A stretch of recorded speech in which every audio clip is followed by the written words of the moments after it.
perhaps one of the most luxurious and expensive items on a holiday menu. You know what? For what reason? Because we can make it for this price right here. If that doesn't get your britches all popped up, then I don't know what will. This is butt cheaper.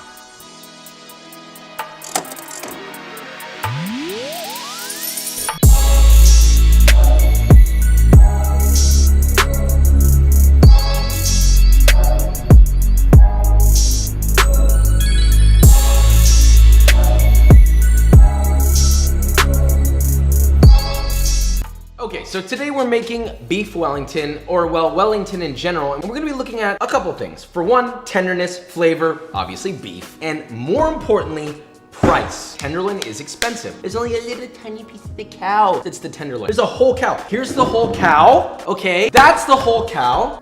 And this is the tenderloin. Oh, little baby. That's why it's expensive, because just to get your precious beef Wellington, you have to a whole cow for it. There's a lot of dogma with Wellington, and Gordon, if you're watching this, obviously tenderloin is the best way to go. But if you're looking to cut costs, there is a way to do it, and we're gonna talk about exactly how you can. Okay folks, I got two options for you here, both totaling out to this cost each. Not bad if you ask me. For a more traditional beef Wellington, we got a little creative and replaced the tenderloin with an eye of round roast, which comes out to this cost for a 2.5 pound roast, as opposed to a $60 to $80 cost for a center cut Chateau tenderloin. Eye of round is chewy, but I've got a small trick up my sleeve. First, let's talk duxelle, the mushroom paste. You're gonna begin with 1 pound of cremini mushrooms, which I first like to slice very thinly, not to flex, but observe the speed, thank you. Then give them a nice rolling chop until they're as finely chopped as I can make them. Alternatively, you can do this in a food processor, but I thought it would be the more economical way, like this. In a medium skillet, add 2 tablespoons or 30 milliliters of olive oil. Heat that over medium heat. Once that's hot, add 2 finely chopped shallots, season that to taste with salt, and saute those until very soft. About 4 to 6 minutes. Then add all of your mushrooms, season that to taste with salt again, and let those cook, stirring often. They'll start to kind of dry out, then they'll release a bunch of moisture. Don't worry, just keep cooking them down until nearly all the moisture is gone and they begin to turn to a paste. You can also use a handheld masher to help with this process. Then after about 3 to 4 minutes, they should be done. Turn off the heat, add 1 tablespoon of unsalted butter and 3 cloves of finely chopped garlic. Stir that until thoroughly combined and the butter is melted, then just adjust the salt and pepper levels. Next,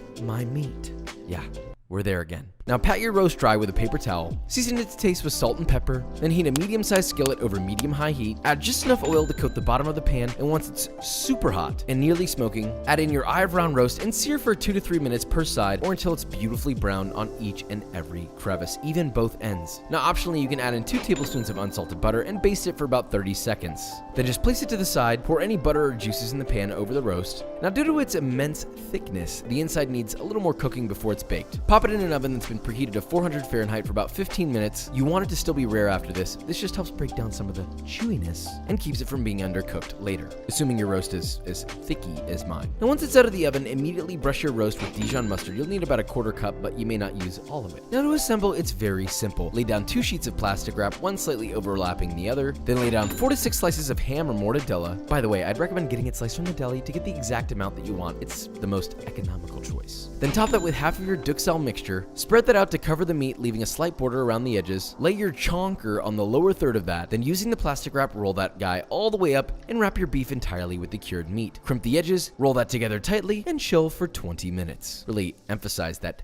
20. Next, roll out a sheet of puff pastry so it's about 1/4 inch thick. Look, using a boxed version or homemade is fine, but you know, honestly, sometimes boxed is actually less expensive in this case, which makes Papa kinda sad.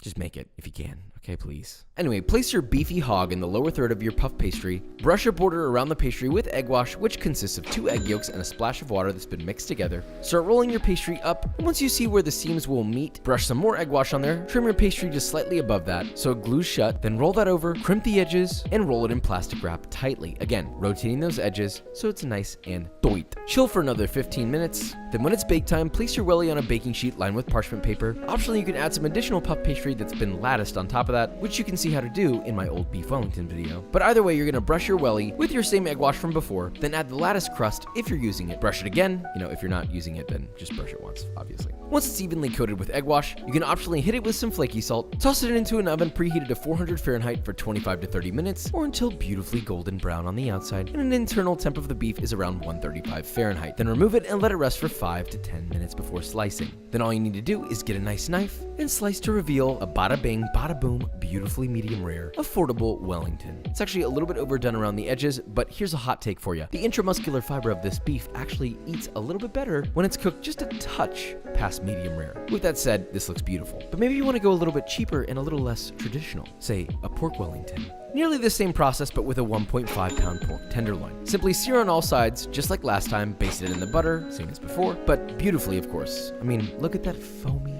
butter. It really should look like that, okay? Please. If it doesn't, Papa no kiss you. If it's super thick, you can toss it in an oven at 400 for 10 minutes, but I could already tell that this was a little over medium rare after searing, and it'll coast to a nice medium in the oven. Now brush it with your mustard and set to the side.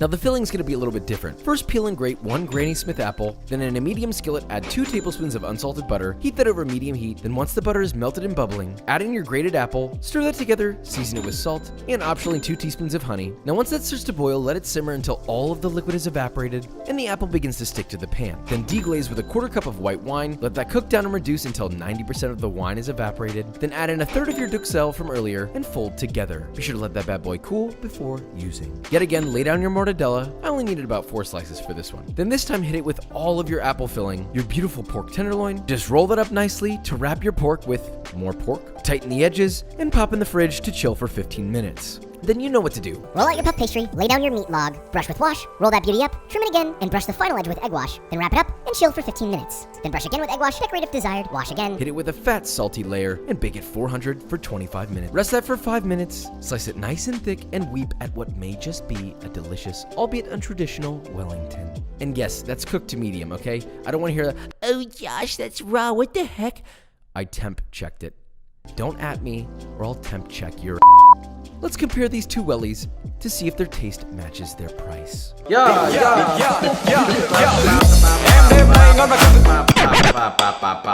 2 Wellingtons. We got a pork one, we got a beef one. Now the reason why I chose the pork, well, for one, it's just a cheaper cut, and I had a feeling this may be too tough with the eye of round. We'll start with the beef one. It's feeling pretty tendy, nice medium rare. This is good. In comparison to a tenderloin, obviously this is chewier, but it's really not bad. I will say that it depends on the eye round you get. Sometimes eye rounds are a little more tough than they should be, but this is totally a great option if you can't afford it or you don't want to spend the money on it. If you want something more tender that isn't beef, pork tenderloin, we got an apple mushroom duxelle filling. I mean, that's fancy sounding, and it only costs that much.